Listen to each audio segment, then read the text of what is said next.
विकास जीता है तो शासन जीता है। नमस्कार, धर्म ज्ञान के दर्शकों का स्वागत है। कविता राणा मेरे साथ एक बार फिर मौजूद है राष्ट्रभक्त विश्वविख्यात सुदर्शन चक्र ज्योतिषाचार्य श्री संत बेतरा शुक्ला जी। सर, स्वागत है आपका।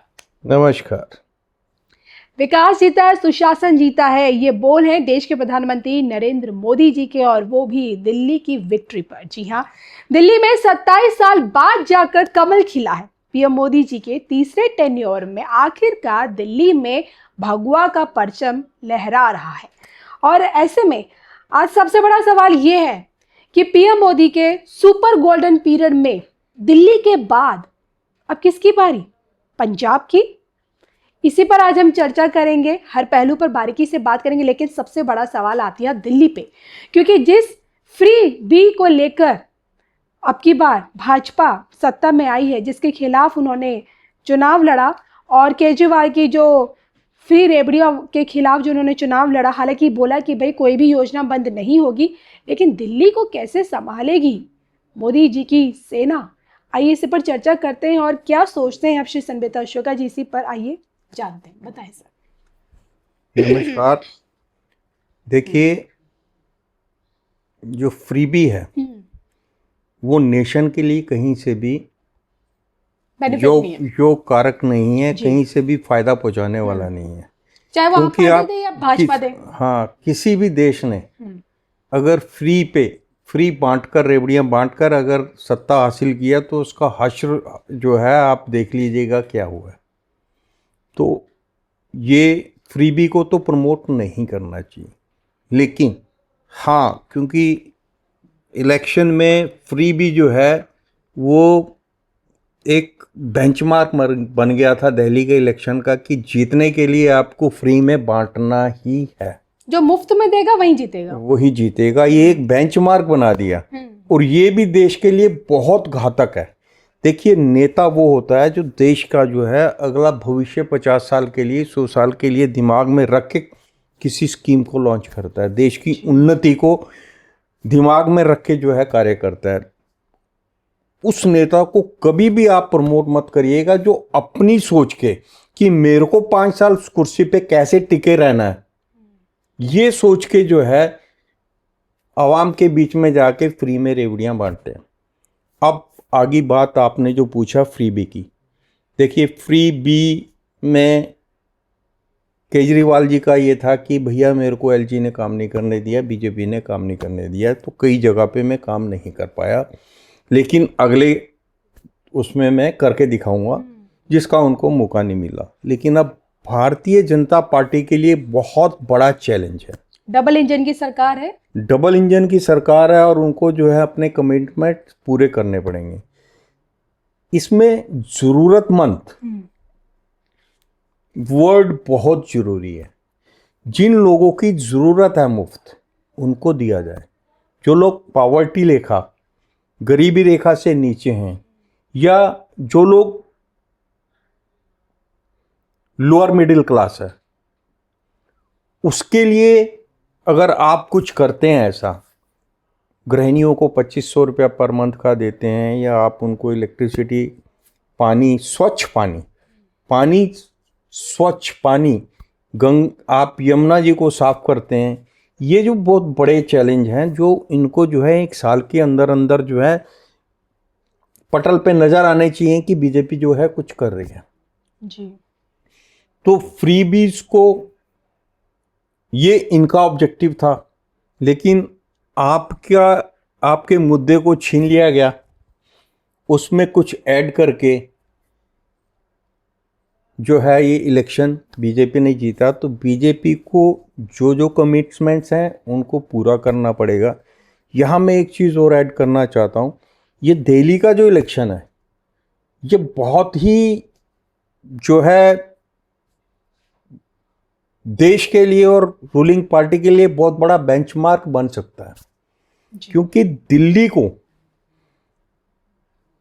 आप पार्टी ने अपना बपोती मानकर जिस तरीके से शीश महल का निर्माण किया था कि अगले 30 साल तक हम यहाँ रहेंगे, शीश महल खड़ा किया था 30 सालों के माइंडसेट से, दिमाग में माइंडसेट में रख के कि अब जो है यहाँ से कोई हमें हिला नहीं सकता।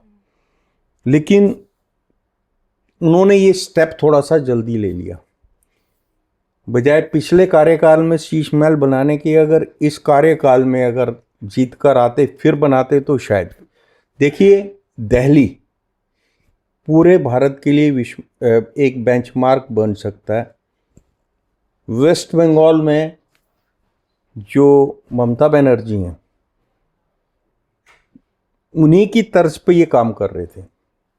उन्हीं की तर्ज पे वोट बैंक का जो है बाइसेक्शन हो रहा था। इसीलिए ये ओवर कॉन्फिडेंट थे कि भैया अगर ममता बनर्जी तीसरी बार जीत सकती है एक खास वोट बैंक के ऊपर, तो मैं भी जीत सकता हूँ। और उन्होंने उसी पे काम किया, जिसमें दिल्ली का और देश का जो है नुकसान हुआ है, फायदा नहीं हुआ है। फ्री भी कहीं से भी आप एक युवा को बेकार कर रहे हैं, एक मेहनत कश व्यक्ति को आप बेकार कर रहे हैं मुफ्त में सब कुछ देके। हाँ, अगर वो उसका एक आपने सेट किया कि इन्हीं लोगों को मिलेगा तो ठीक है, लेकिन आप हर एक को एक ये चीज़ फ्री की रेवड़ियाँ बांट रहे हैं, तो वो जो है आने वाले टाइम में जो है वो आपके लिए नुकसान होगा। क्योंकि मिडिल क्लास का आप टैक्स का पैसा जो है और अपर क्लास का टैक्स का पैसा जो है आप लेकर आप सब में ऐसे बांट रहे हैं, तो वो कहीं से भी जो है आपको शोभा नहीं देता। और इस पे वर्क करना पड़ेगा। दूसरा वर्क इनको ये करना पड़ेगा कि दिल्ली का जो वोट बैंक का जो बाइसेक्शन दोबारा करना पड़ेगा।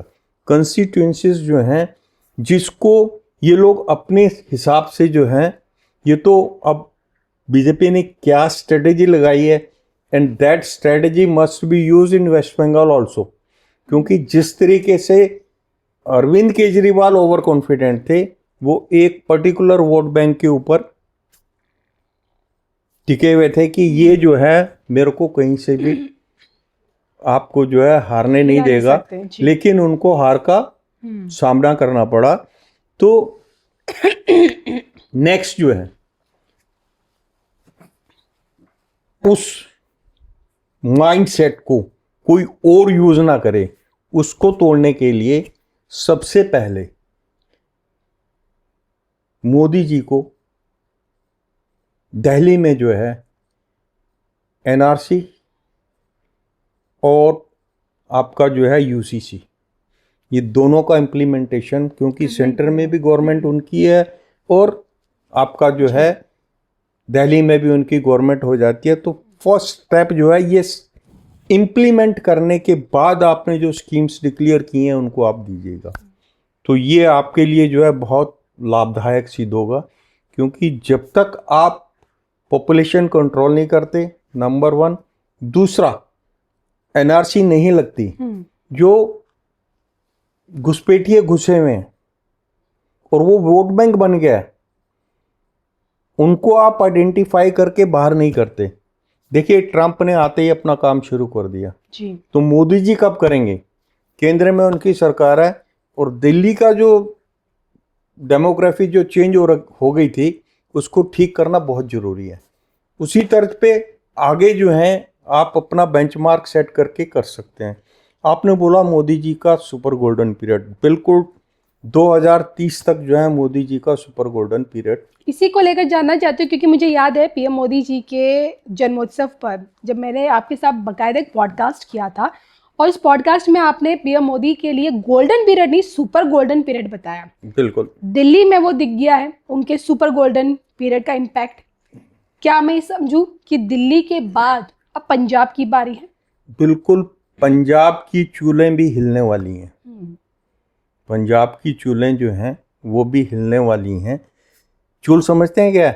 चूल्हे? हाँ, जिसमें खाना बनाते हैं। नहीं, वो चूल्हा नहीं। अच्छा, आप चारपाई होती है ना, अच्छा, चारपाई के 4 पाए होते हैं, अगर वो ढीले हो जाते हैं ना तो उसमें आवाज आना शुरू हो जाती है। और आवाज आने जब शुरू हो जाती है तो फिर उस पर आप आराम से सो नहीं सकते। जब भी आप करवट बदलेंगे तो चूं चूं की आवाज आएगी। तो पंजाब में भी इनके हारने के बाद, अरविंद केजरीवाल के हारने के बाद, क्योंकि एक विजन जो आप लेके चल रहे थे दिल्ली मॉडल वाला, वो तो खत्म हो गया जी। अब पंजाब में जो है फ्रीबी कहाँ से देंगे आप? अब तो पंजाब को, दिल्ली की आप पार्टी को भी फाइनेंस करना पड़ेगा। उनका फंड्स वगैरह जो हैं कहाँ से आएंगे जी। रूलिंग था तो कोई दिक्कत नहीं थी, लेकिन अब पंजाब से ही आएंगे। इनके पास 2 ही घर थे, एक घर तो इन्होंने गलतियों से गवा दिया, फॉर एवर के लिए तबाह कर दिया। क्योंकि अगर बीजेपी वाकई में बहुत स्ट्रांग पार्टी है तो अगले 30 साल तक दिल्ली में उनको कोई हिला नहीं सकता। तो पंजाब की भी चूलें जो हैं वो हिल चुकी हैं इस इलेक्शन के बाद, और आपको ये असर देखने को मिलेगा। और मोदी जी का सुपर गोल्डन पीरियड जो है क्योंकि चल रहा है, तो definitely when he will enter in the Punjab, जैसे उन्होंने दिल्ली को उसमें लेके आपका जो है कमल खिला रिजल्ट दिया है। दिल्ली में कीचड़ बहुत हो चुका था, सड़कों की हालत खराब थी, बारिश में आप गंदगी कितनी थी, आपका उसे क्या बोलते हैं, यमुना जी में जो है जहर आ रहा था, आपका अमोनिया कितना है उसमें। और उन्होंने बोला भी कि एक बहुत बड़ा, देखिए झूठे आरोप जो है उस पर आप ज़्यादा देर तक नहीं चल सकते, और ये शनि चलने नहीं देता झूठ पे। बिल्कुल, पॉल्यूशन को लेकर ऑड इवन वाला भी नहीं चल पाएगा। झूठ नहीं, अब जो है आने वाले 7 साल 7.5 साल जो हैं, जिन राशियों पर शनि की 7.5 चल रही है उनको झूठ से दूर रहना चाहिए, जिन पे ढैया रहेगी उनको भी झूठ से दूर रहना चाहिए। अगर राजनीति में रहना चाहते हैं तो झूठ से दूर रहें, अदरवाइज वही हाल होगा जो दिल्ली को होगा। दिल्ली जो है अरविंद केजरीवाल जी के विजन में 30 साल तक उनको कोई हिला ही नहीं सकता था, लेकिन वो हिल चुके हैं। बिल्कुल, ना तो सिर्फ हिल चुके हैं बल्कि पंजाब का भी जो है आगे जो है हाल कुछ ऐसा ही नजर आ रहा है। चलिए, पंजाब के इलेक्शन से पहले ही श्री संबित्रा शुक्ल जी ने संकेत साफ साफ दे दिए हैं कि अब पंजाब भी दूर नहीं पीएम मोदी जी के सुपर गोल्डन पीरियड में। आपको क्या लगता है?